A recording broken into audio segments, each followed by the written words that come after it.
Hello once again. It's Thursday. Now today also happens to be the 4th of July, so happy Independence Day to everybody. This is Scott from Comic Book Hangover, and here we go with another weekly haul video. Now I did miss a few books this week. I'm going to try to get them, and maybe they'll be in next week's video, but I had to work yesterday, which is unusual for me on a Wednesday. I usually have it off, but I had to work, means I didn't get to the comic shop until about 4 o'clock, and there's quite a few things that are gone. Although, one of the things that I did not get, that I didn't actually want to get, is the last issue of The Walking Dead. So, that I get in trade. I'm totally happy with continuing that. But, here's what I was able to grab this week. The Deceased, number 3, the variant cover. And I'm grabbing all these covers. That's just how I started getting the series. So, I figured, why not? I'll just collect the rest with this cover. This series has actually been a lot more entertaining than I thought. It's not as intense right now as Marvel Zombies was. There's really not a whole lot of comparisons that you can make to the Marvel Zombies anymore. After the first issue came out and you got to find out exactly what was going on, you did get to see that there's a lot of differences between the two. But I'm thinking the main reason why this, while it's very entertaining and I am sticking through for the entire run because it's a very fun story, the reason why it's not as intense for me as Marvel Zombies is because I'm not as much of a DC guy as I am a Marvel guy. So while these character deaths are impactful, a few of them more than others overall, it's just a story for me. But that aside, it is still very entertaining, and I do like that they did adopt the concept of the Marvel Zombies, where this exists in its own separate universe. And so they can have whatever kind of fun they want with these characters, and they can mutilate any of them and kill off any of them, and it doesn't affect anything. So, Deceased, number 3. I can't remember if there's a 5 or 6 issue run, but very entertaining. If you're looking for something very different that's not bound by continuity, this is definitely it. Next up, this week was a Alterna Comics week. Now, the first Alterna comic that would normally be here was Exilium number 6 of 6. It was a double-sized final issue for the miniseries. A great story. But for some reason, I have had the hardest time getting all the issues for that specific run. So I've missed every other issue. So 2, 4, and 6 I do not have. I'm going to grab them through the Alterna Comics store, their online store, because I want to have them all. I got to have them all. So this one right here, though, is, in case you missed it, number 6. This reprints the second issue of Trespasser, a great post-apocalyptic survival alien story. It's just a really fun little story, and really, if you're looking for something different, Trespasser, involving aliens, involving a father and his daughter, and their just drive to survive. It's not really over-the-top violent. It's not very, very heavy. It's just an interesting little story. You can start getting Trespasser now in this series here for 99 cents, and you get the full issue. So this is just the second issue. So if you go to your local comic shop, you can find issue 5. You can get the first issue of Trespasser, and you can start to enjoy it from the beginning. And I also think I've read somewhere that Trespasser has been optioned for a movie, I guess. Next up, from Alterna Comics. It came out on a Wednesday, number 7. This is their double-sized anthology series. This is one of the only ongoing books they have. And it just focuses on different characters. Sometimes, like this one here, has a preview for an upcoming series called Voidwalker. It just has a really nice selection of books. The Legends of Log so far seems to be the only ongoing thing, which is great. I mean, I really enjoy reading the Legends of Log. I kind of wish they would be able to add maybe one more page to it to sort of, give us a little bit more in each issue. And I do hope that at some point Legends of the Log will get its own either one-shot, maybe collect the story that appears in here, and just collect that into a one-shot, or maybe give it a miniseries or something. But this is a great series. The cover this time was done by Alterna Comics head honcho Peter Simeti. He is a pretty decent artist. That's putting it lightly. I've seen some of the 5-minute sketches he does online, and saying he's a decent artist is kind of an understatement. The guy's really good. And he seems like a really nice fellow. So it came out on the Wednesday. Great anthology series. Also, check that out. Double-sized issue for $1.99. Can't beat that. Next up, we've got Midnight Mystery. This is the second series, City of Ghosts number 1, a 4-issue miniseries. It does pick up basically from where the previous miniseries left off.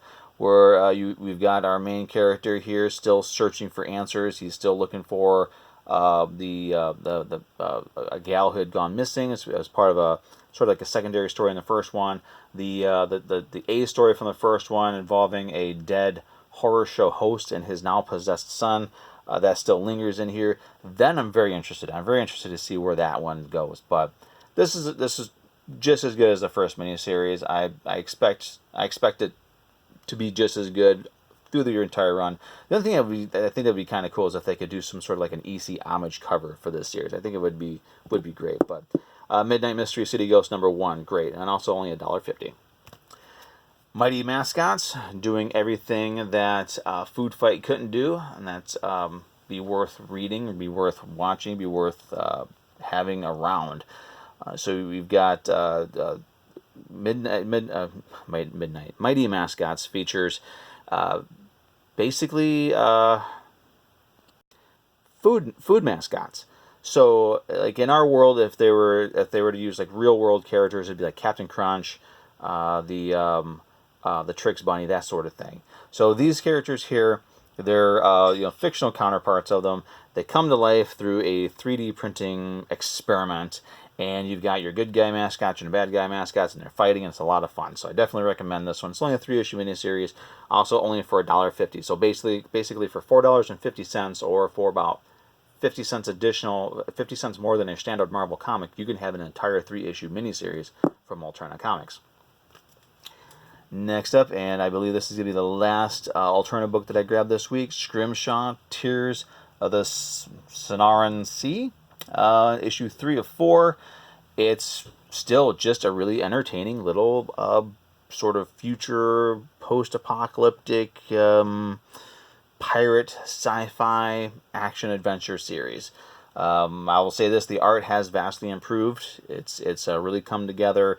The coloring has improved. I remember when the first issue came out, the coloring was really kind of off, and it was really kind of hard to see what was going on. But it seems like they're learning as they're going along. The story has improved. The art has improved. Everything has really improved with this series, and it's really become very entertaining. So another one, if you're looking for something different, especially if you're looking for one of those elusive pirate comic books, this is going to be it for you. Now, moving away from Alterna, we go to a little bit of Marvel. Really not a whole lot from Marvel for me this week, but I always got to grab me some True Believers. So this month's theme goes along with the Absolute Carnage event that starts, I guess, later this month. I'm not sure. I'm not really paying too much attention to it because it's too much for me. But I'll grab me some Carnage True Believers. This one here is Carnage USA #1 by Clayton Crane. I'm not too big on his art, but I did finally read this. One of the advantages of the True Believers is you can get these books that you've never picked up before, either because you just kind of overlooked it, or the books are too expensive. You can get them now for just $1, and really have no reason not to read them. So I read this one. Actually, it was really entertaining. So maybe I will I will break down and grab the trade for this one. Next up is the She-Venom. This is Venom. Yeah, and I can't remember the name of this miniseries. Sinners. Something Sinners, but it was a miniseries that they were doing back in the 90s, when Venom, instead of having an ongoing book of any kind, he had essentially a series of miniseries, and this was part of them. By this point, I had dropped them, just mainly because there's too many of them, and I just kind of lost interest in Venom at the time. But this was a very, very 90s book. I did actually read it, but very 90s, very entertaining. That's actually worth having. The cover is actually pretty sweet. I think if I had been paying attention back in the day, I probably would have grabbed this, because I actually do like that cover. And for the last new book that I grabbed this week, Zombie Tramp #61. This was I think this was pretty much the only cover that was available by the time I got there. Not my favorite cover, but still pretty dynamic. It kind of tells you what's going on with her, where she's just trying to find her way, and through a series of events, she always ends up with a short end of the stick, but she's got an attitude that allows her to kick everybody's butt, and allows her to go on her way. Now, Zombie Tramp is no longer done by Dan Mendoza. I think the last issue was the last issue he had anything to do with it. And while I do enjoy the new Zombie Tramp gal, I'm not sure how much longer I'm going to be with the series.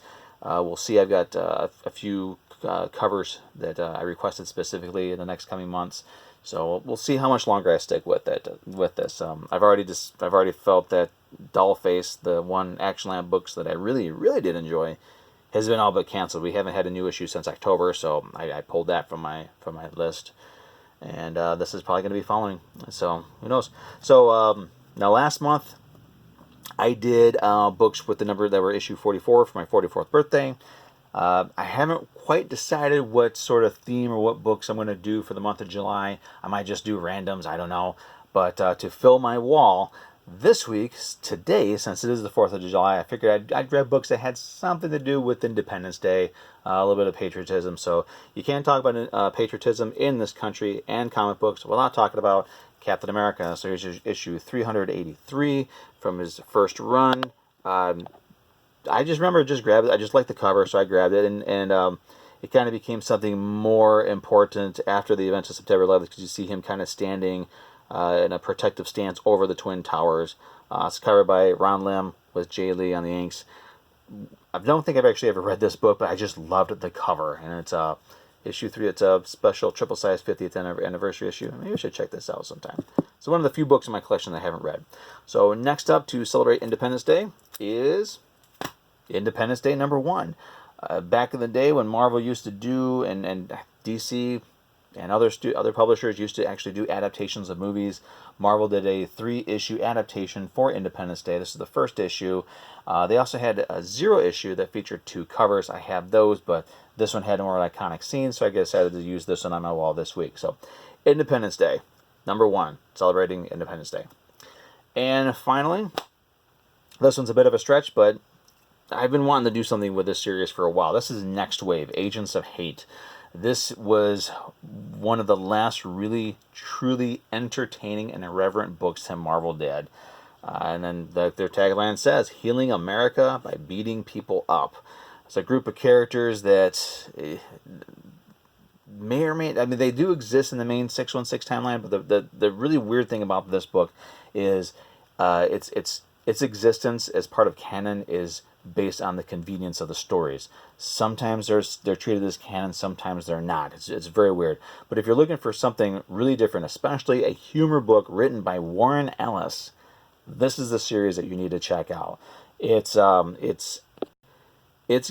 the kind of dark humor that you don't expect from Marvel Comics, especially from Warren Ellis. For example, in this issue here, one of the characters in here is the Captain.